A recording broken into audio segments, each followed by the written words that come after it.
Bulan Ramadan yang diturunkan padanya Al-Quran sebagai hudan, sebagai petunjuk kepada manusia, linnas.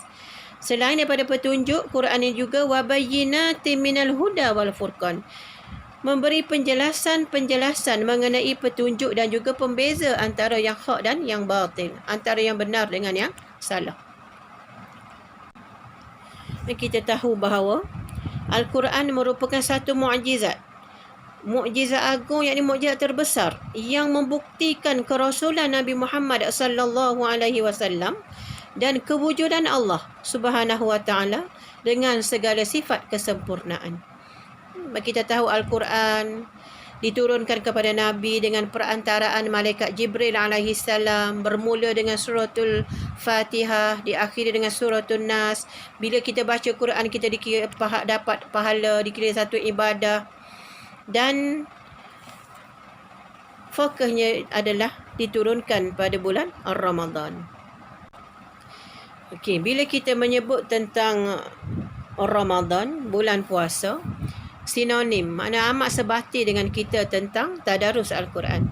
Jadi tadarus Al-Quran bukan setakat kita baca, kita kena tadabbur, kita kena kaji, kita kena selidik, kita kena tahu apakah yang ingin disampaikan Allah Subhanahu wa taala. Sebab kita tahu baca Quran ni serta kita hayati ayat-ayat Al-Quranul Karim dan kita amalkan dengan setiap arahan daripada Al-Quran adalah satu ibadat sunat. Adanya perintah, adanya larangan daripada Allah Subhanahu wa taala. Okey, sebagai peringatanlah kepada diri saya sendiri, bila kita sebut tentang Al-Quran, maka kita tahu tentang isi kandungan Al-Quran.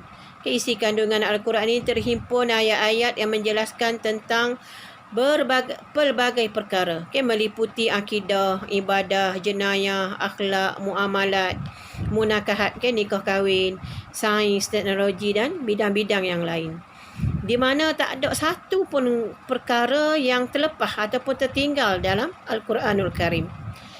Jadi segala isi kandungan Al-Quran ini adalah benar sehingga ke kiamat, tidak ada perbezaan.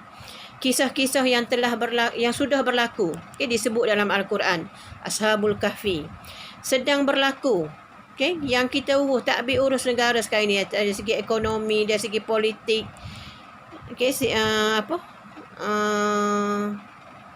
sosioekonomi kita, muamalat kita, dan apa yang akan berlaku. Disebut dalam Al-Quran tentang kiamat, syurga, neraka dan seumpamanya. Dorongan untuk berfikir, untuk kita dapatkan manfaat dan bukti kebenaran. Contohnya berkait dengan alam semesta. Dalam Al-Quran Allah sebut 365 kali perkataan hari. Rupanya bila kita study, 365 hari ni adalah satu tahun. Sama juga Allah sebut bulan. 12 kali Allah sebut bulan dalam Al-Quran. Bila kita cek, 12 bulan ni satu tahun. Ini satu maklumat yang sedikit kita ambil daripada Al-Quran. Seterusnya kita melihat tentang bagaimana perkaitan antara puasa dan juga Al-Quran. Sebagaimana satu hadis Nabi sallallahu alaihi wasallam, as-siyamu wal Qur'anu yashfi'ani lil 'abdi yaumal qiyamah.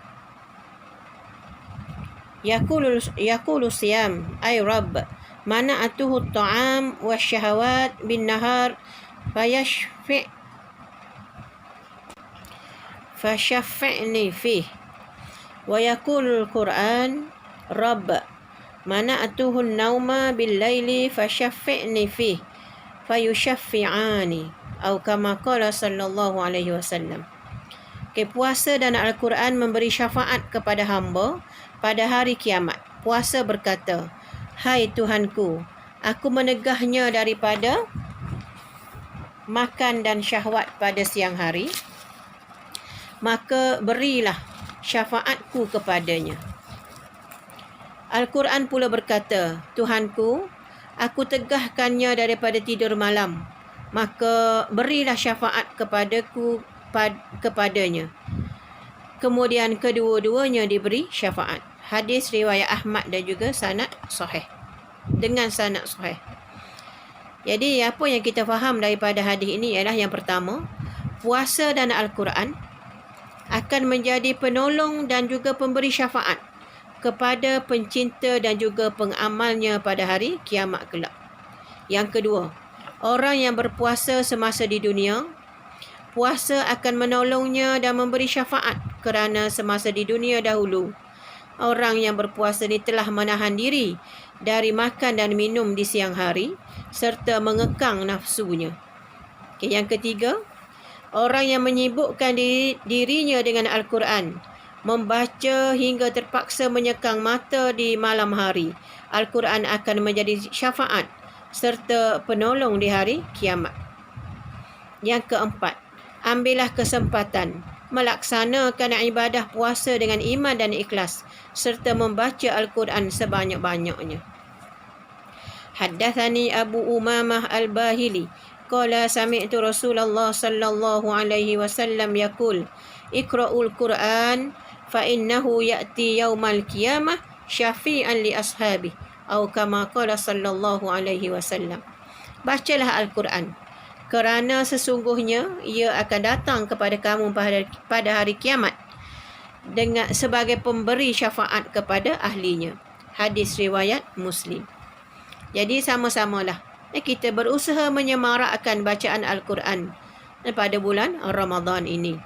Kita merebut dengan sama-sama bertadarus dan kita berusaha untuk membudayakan Al-Quran di rumah masing-masing. Dengan kita sebut tadi, kita masih lagi PKP dengan COVID-19 dan insya-Allah anak-anak kita terdidik dengan kita melakukan tadarus dengan baik. Kita berusaha untuk menjadikan Al-Quran sebagai hidayah dan juga panduan dalam kehidupan kita. Semarak ibadah memaju kebahagiaan hidup dunia dan selamat di akhirat insya-Allah. Jadi yang baik daripada Allah Subhanahu Wa Taala, kelemahan dan kekurangan daripada saya sendiri. Wa akhiran aqulu qauli hadza wa astaghfirullahal azim li wa lakum. Wassalamualaikum warahmatullahi wabarakatuh.